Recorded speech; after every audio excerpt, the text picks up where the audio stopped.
Leader of the third party.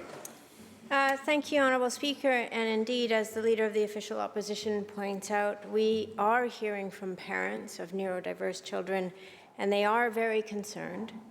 Cynthia Lockery is a parent of an autistic child in Duncan. She, like so many others, is incredibly concerned about these changes. She acknowledges that there does need to be change. But what she has is a message for the government, and this is a quote from Cynthia. These parents already are under enormous stress raising and advocating for their kids. Every parent has mentioned the stress, anxiety, and trauma caused by this announcement, and many, many tears have been shed. The government isn't looking at the human element of the decisions. The minister, in response to one question, said that they will be taking time to make this change, but the outcome seems to be predetermined. And this is the issue that parents have, is that a consultation process should feel that the people being consulted are included in the outcome that comes, as opposed to the outcome being told to them, and then the consultation happens. My question, Honourable Speaker, is to the Minister of Children and Families.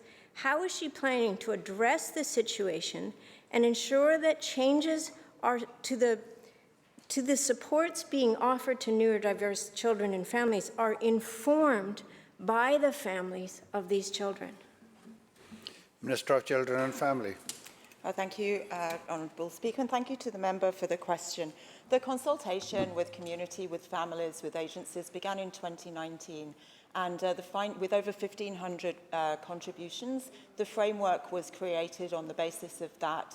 And so we're now working with families and with communities and agency providers on the implementation.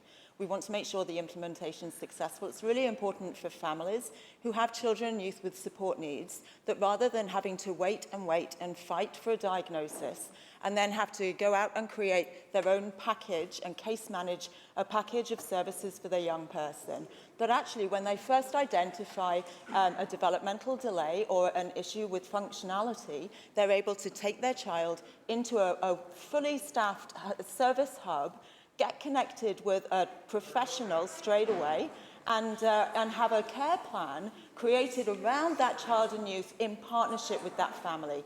It takes away the burden that we've heard other parents tell us about of having to be case managers for their children. It provides a supportive environment. And most importantly, the lesson that we learned from the pandemic was that when the pandemic hit, the services that families relied on dropped away, and families felt even less supported in the pandemic than they had done before. And so by creating a public system, we create that safety net, which is what we all want to see our children and youth thrive.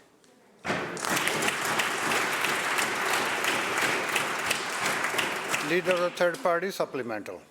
Thank you, Honourable Speaker. And in no way do I suggest that this isn't an incredibly complex and difficult system to navigate. However, the minister's suggestion that had this been in place in the pandemic, although she might not have been suggesting that, but let's be clear, had there been public hubs in place in the pandemic, those services would have disappeared too.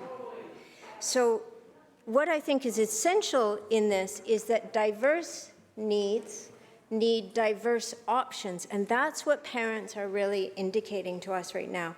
They're asking about in-school supports, diagnosis needed for in-school supports. How will these changes affect them? Will children who have seen the same speech therapist or occupational therapist for years develop trusting relationships? Will they be required to abandon their care providers?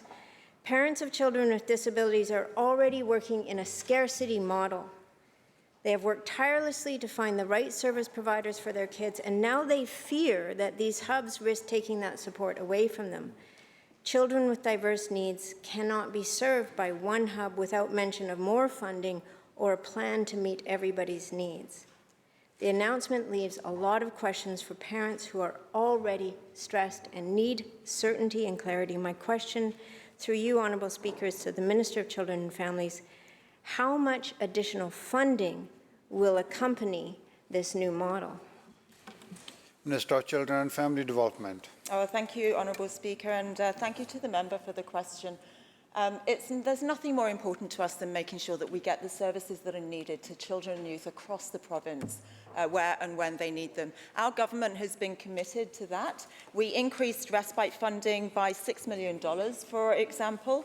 The current budget in Budget 2021 was increased by $13 million. Of that, $2 million was an increase for deaf and hard of hearing children. Those programs hadn't received an increase in 10 years.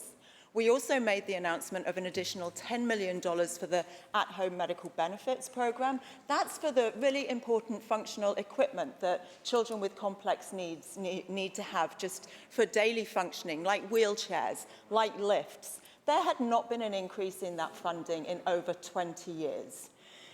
Honourable Speaker, we're also making changes to the system, like we're making permanent the emergency measure of respite funding being flexible as well. We're committed to making sure that the implementation of the Children and Youth with Support Needs framework is successful, because that approach provides that public system, that safety net of services that are there where and when children and youth need them.